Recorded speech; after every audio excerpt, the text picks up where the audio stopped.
Salut à tous, voici donc le petit atelier autoportrait et portrait par transparence. Alors, je vais vous expliquer comment ça fonctionne, c'est tout simple. Tout le monde a chez soi des petites fardes en plastique comme ça, pour ranger des documents complètement sans intérêt, genre factures, assignations à comparaître, des choses comme ça, des documents qui sont sans importance, vous pouvez les jeter.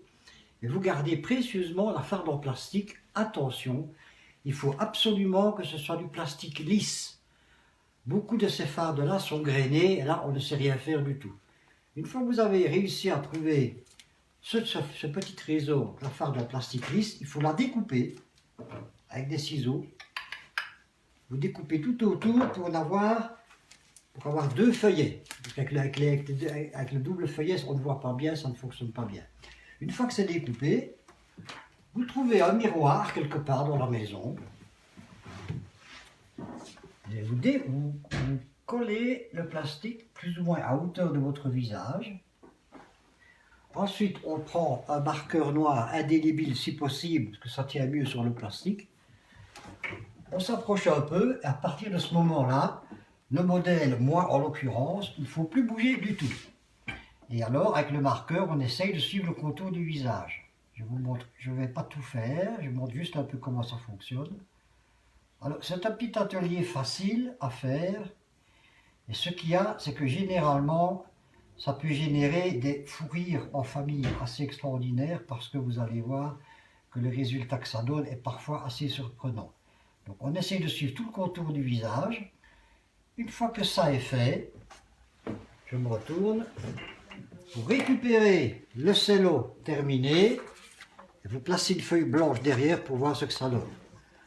Alors, on voit la caricature. Il faut dire que dans le cas qui nous occupe, le modèle est déjà gratiné au départ. Donc voilà, là on a un portrait cello. Attendez, je vais le mettre peut-être à une meilleure lumière. Une fois que c'est fait, soit vous estimez que le petit trait noir comme ça c'est bien rigolo, c'est suffisant, ou alors on veut le mettre en couleur. Pour le mettre en couleur, vous prenez le cello, vous le mettez sur une fenêtre. Après, on place une feuille blanche devant. Et avec des marqueurs, des crayons de couleur, tout ce qu'on veut. On peut tout colorier, on peut colorier l'arrière, on peut tout faire. Une fois que c'est fait, j'ai déjà préparé un petit peu mon atelier. On obtient quelque chose de bizarre dans ce genre-là. Ça va Alice, on voit bien là? Ouais. Et alors, on n'avait plus qu'à superposer le dessin que vous avez fait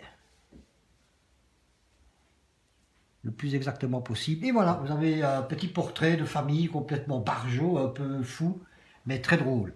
On peut aussi varier les plaisirs et travailler avec du collage. On peut découper des morceaux de photos dans des vieux magazines et obtenir des choses complètement bizarres. Voici donc l'atelier autoportrait. Maintenant, dans une deuxième vidéo, on va vous montrer le portrait en duo. À tout à l'heure.